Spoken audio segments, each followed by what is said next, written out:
السلام علیکم، میں ڈاکٹر فرخندہ، ایسوسیٹ پروفیسر شعبہ اردو۔ میں آج اپنے طالب علموں کے لیے بی اے پارٹ تھرڈ کا سیکنڈ پیپر کا ایک مضمون جو کہ ان کے کورس میں ہے، پیروڈی کے بارے میں اظہار خیال کروں گی۔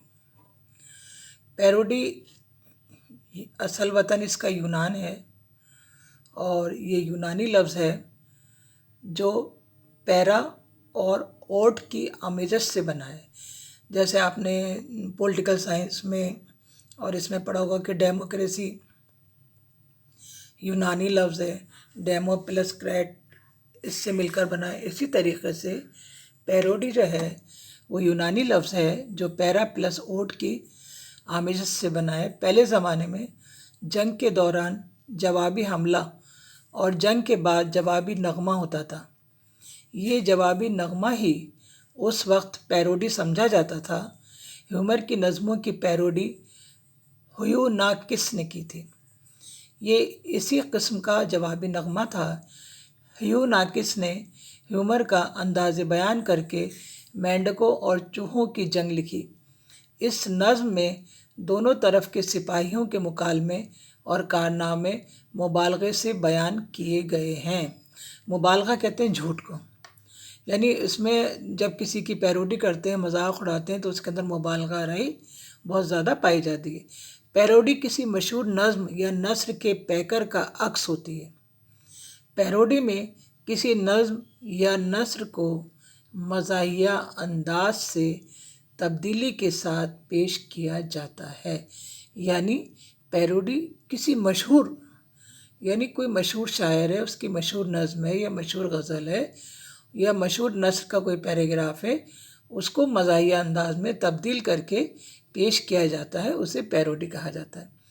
پیروڈی کا مقصد مزاحیہ انداز میں کسی مشہور نظم یا نثر کی طرف توجہ دلانا ہے، جس میں لطافت اور تنقید ہوتی ہے، انداز میں بہت چابک دستی پائی جاتی ہے، اور اردو کا جس میں لطافت و تنقید ہوتی ہے۔ اردو کا اخبار کا کالم جواباً عرض ہے، ایک قسم کی نثری پیروڈی ہے۔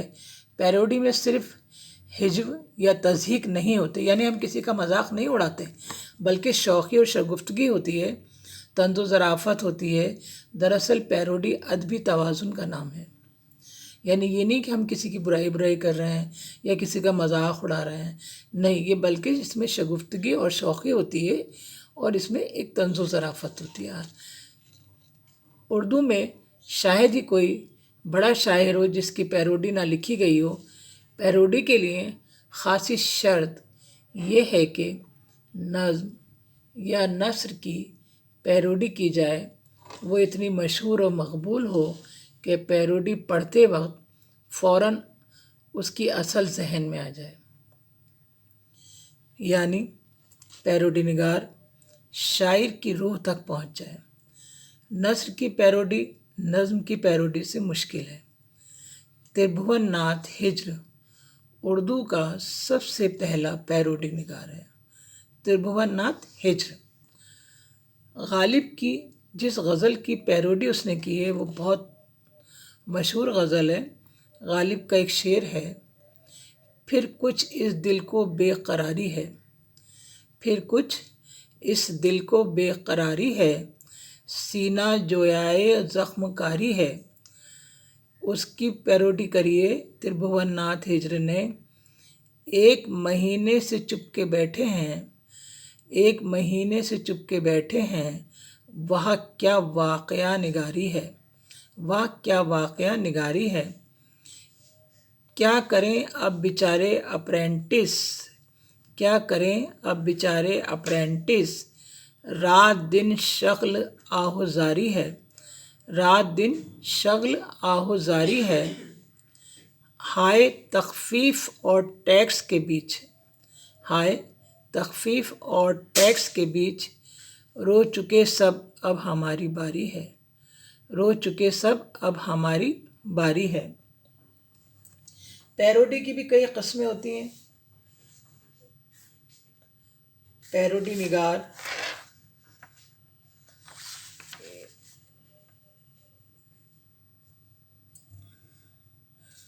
ایک ہوتی ہے نثری پیروڈی اور ایک ہوتی ہے نظم کی پیروڈی. نثری پیروڈی کا بھی آغاز ہو چکا ہے.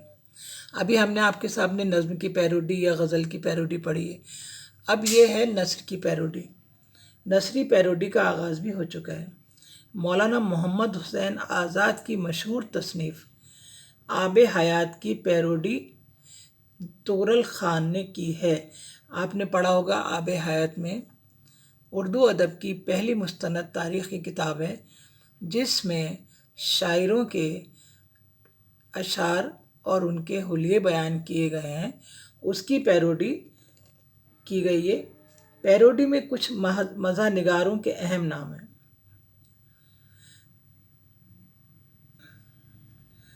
جنہوں نے پیروڈی پر خاص توجہ دی اس میں اہم نام ہے کنہیا لال کپور. سب سے اہم نام کنہیا لال کپور.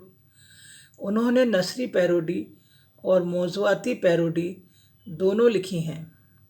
نثری پیروڈی کا نمونہ میں نے دیکھا ہے کہ قدرت ہر حال میں اپنا توازن رکھتی ہے. ہم نے زکام، نزلہ، بخار اور نمونیا کے لیے پینسلین کا ایجاد کی تو قدرت نے پینسلین کو ہی مہلک بنا دیا. اب اتنے لوگ نمونیا سے نہیں مرتے جتنے پینسلین سے مرتے ہیں.